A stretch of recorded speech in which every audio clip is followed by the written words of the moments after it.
ప్రియ సహోదరి సహోదరులారా, మార్కు సువార్త 10వ అధ్యాయము 17వ వచనం నుండి 27వ వచనం వరకు. యేసు పయనమైపోవచుండగా మార్గమధ్యమున ఒకడు పరిగెత్తుకుని వచ్చి ఆయన ఎదుట మోకరించి, సద్బోధకుడా, నిత్యజీవం పొందుటకు నేనేమి చేయవలను అని ప్రశ్నించెను. అందుకు యేసు, మంచివాడా అని నన్నేలా సంబోధించదవు? దేవుడొక్కడే మంచివాడు, మరెవరూ కారు. దైవాజ్ఞలను నీవు ఎరుగుదువు కదా. నరహత్య చేయకము, వ్యభిచరింపకము, దొంగిలింపకము, అసత్యమాడకము, మోసగింపకము, తల్లిదండ్రులను గౌరవింపము అనెను. అందుకతడు, బోధకుడా, బాల్యము నుండి ఇవి అన్నీ పాటించునే ఉన్నాను అని పలికెను. యేసు అతని వంక ప్రేమతో చూచి, అయితే నీవు చేయవలసినది ఇంకొకటి ఉన్నది.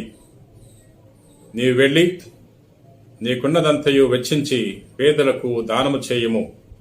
పిమ్మట వచ్చి నన్ను అనుసరింపము. పరలోకమందు నీకు ధనము చేకూరును అని పలికెను. ఆ యువకుడు అధిక సంపద గలవాడొకటచే ఈ మాట విని మొగము చిన్నబుచ్చుకుని వెళ్లిపోయెను. ఇది క్రీస్తు సువిశేషము.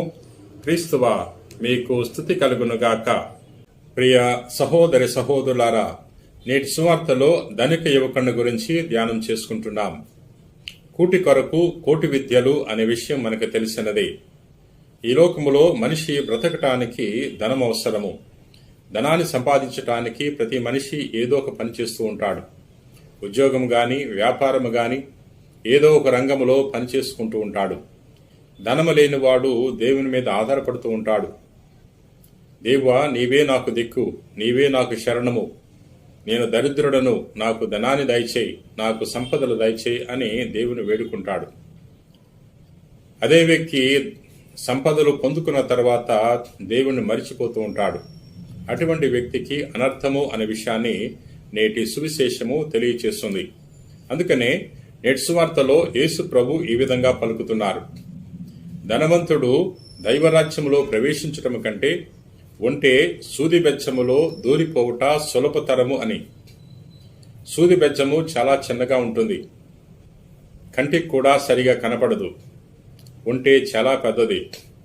అంత పెద్ద ఒంటే కంటికి సరిగా కనపడని సూది బెచ్చములో దూరిపోవట సులభము కాదు.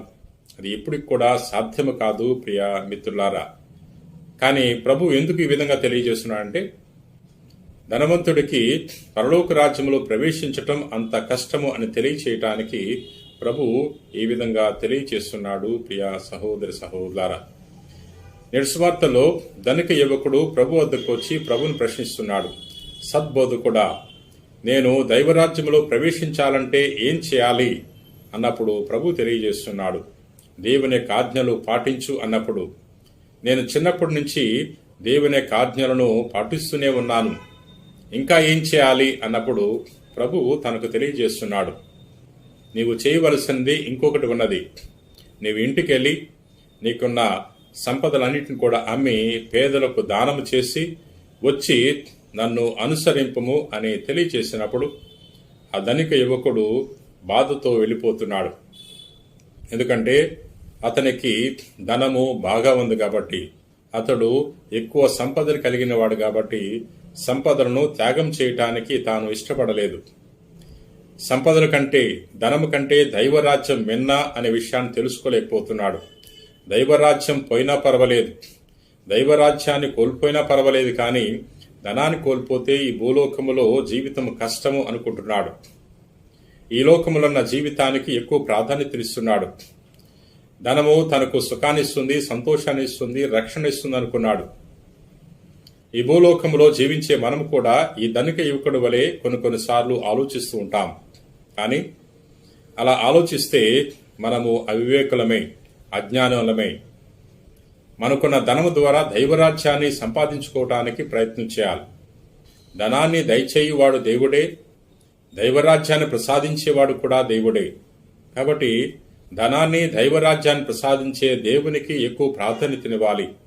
దేవుని మీద ఆధారపడి జీవించాలి. ప్రియ సహోదరి సహోదరులారా, అందుచేత మనకు ధనమున్నా లేకపోయినా దేవునికి మన జీవితంలో అత్యధిక ప్రాధాన్యతనివ్వాలి.